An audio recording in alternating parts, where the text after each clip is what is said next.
Yesterday, RLS was here, made an opening in our building. We're putting in a door, 34 foot wide, 15 foot tall.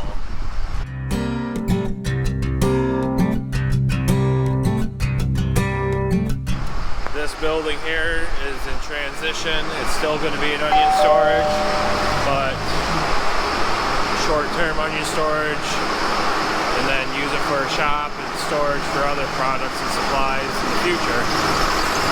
So we got to move the sprayer, get it out of here so that they can have a room to pull their trucks in and work.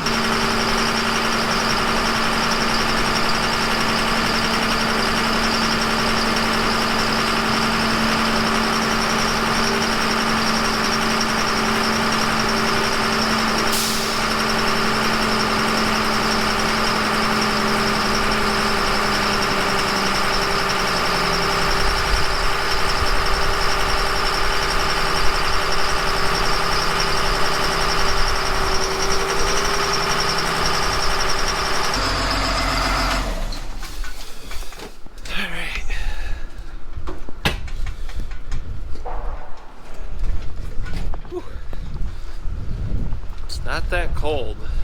It's rainy. It's just at the point of freezing, but it is raw. It just kind of cuts right through you.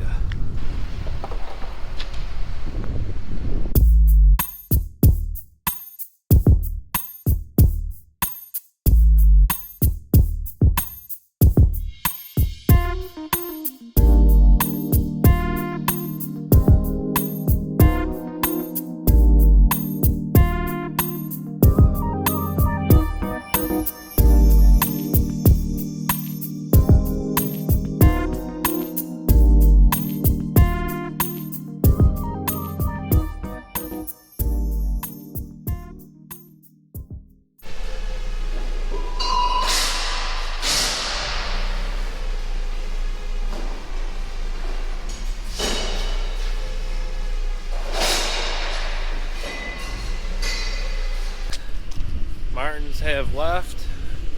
They finished installing the door. Let's check it out.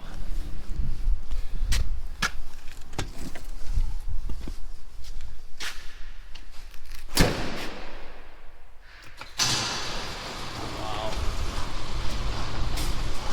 It's a lot of door.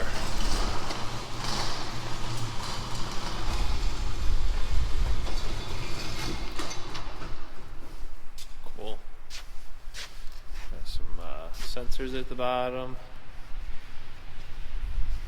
34 foot, 15 foot tall. That'll fit some stuff through it.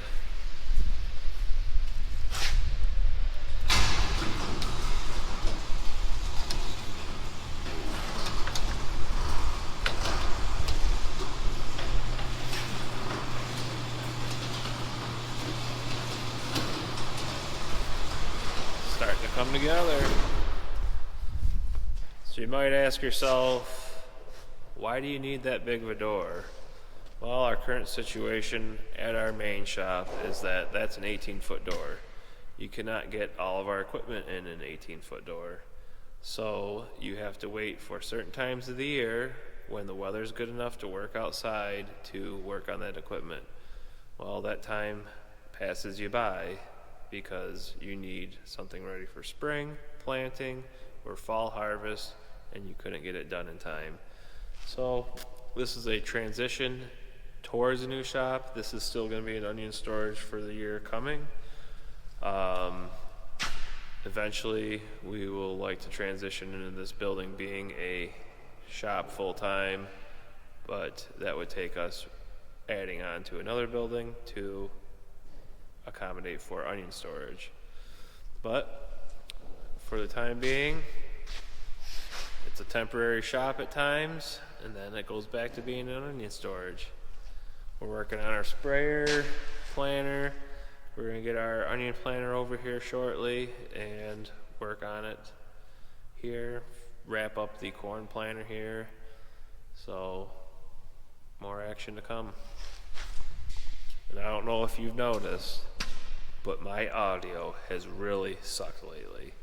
I mean, I've done everything. Hours on the phone with GoPro. Finally got it figured out. Hallelujah. Thank the Lord. I sound much better now, don't I? Technology. Karen, Karen, Karen, Karen. Kevin's working on the grain drill.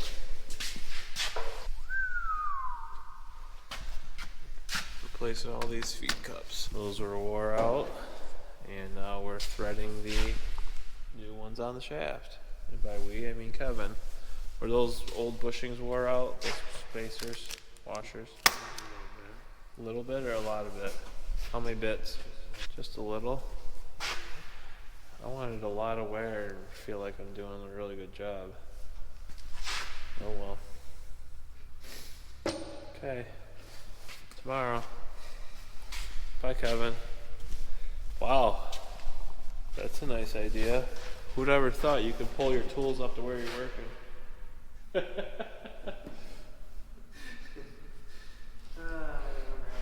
Oh, great, Kevin. He doesn't remember how it went back together. Great. Exactly what I wanted to hear. It's coming together. Should have heat next week, hopefully.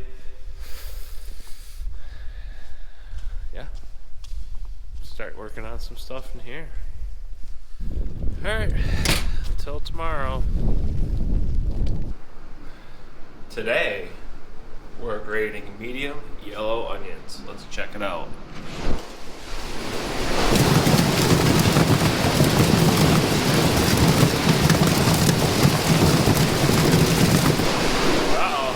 Coming in a little hot. Gotta thin them out. Setting should be good.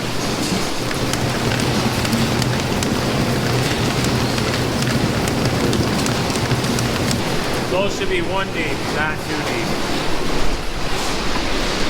We'll check the topper.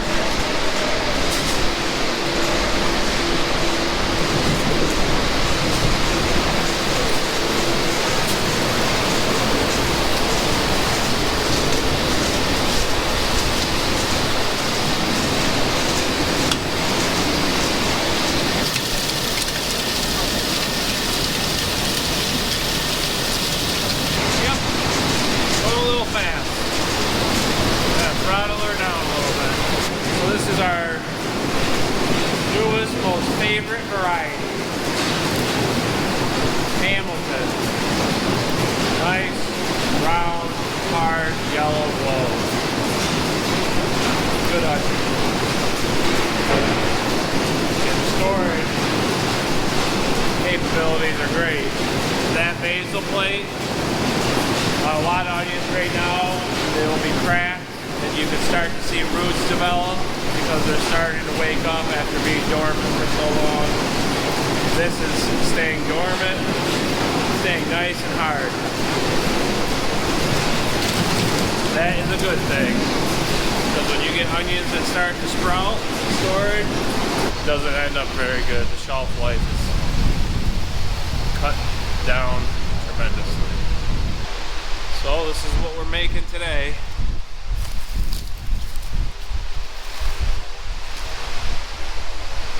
I got something to talk to you about. It's been on my mind for a while. I think it's time that we talk about it. Let's go in the office. Hey, come on in, have a seat. Sit down, here. Sit down. Sit down. Just want to talk to you. So, the cost of produce is not what you think. Let me explain. We make a product. We take inputs and soil and Mother Nature, and we produce a product.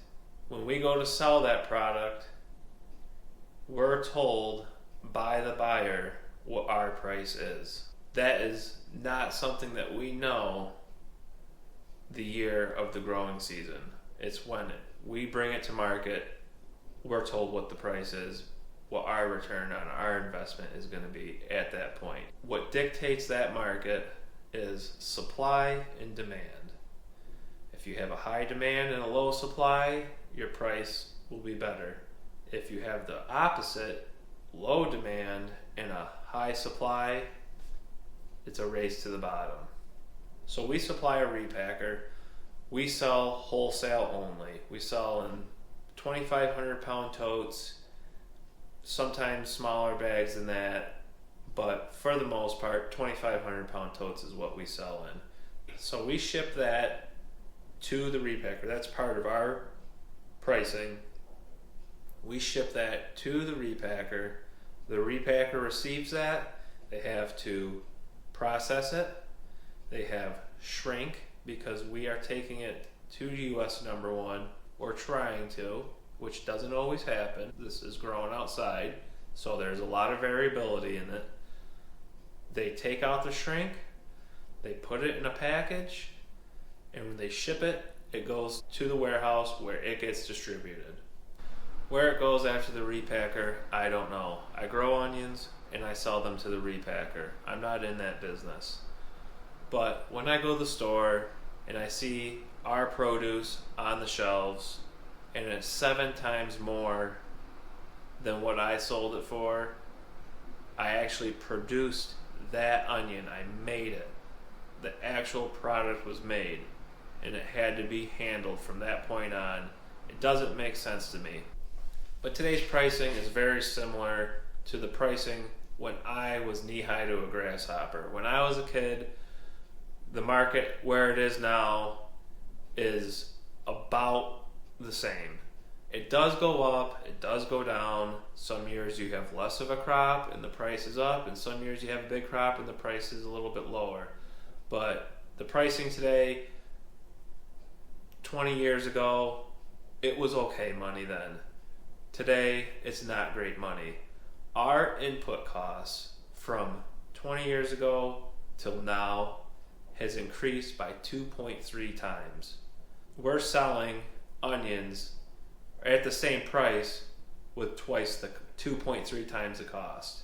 So when you see these improvements that we're making, our goal is to make more produce with the same inputs. That's how we combat rising costs of labor, fuel, equipment, interest rates, so on and so forth.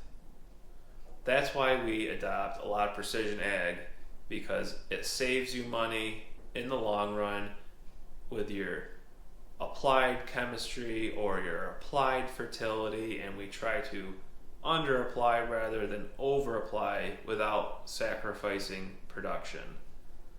Precision ag has made a huge difference in the last 20 years in that aspect, because at the end of the day or the year, Mother Nature has dictated to you what you made for a crop, and then the market's going to dictate to you what you receive. So if you can control your inputs and be as efficient as you possibly can and make the most out of your inputs, that's where you win.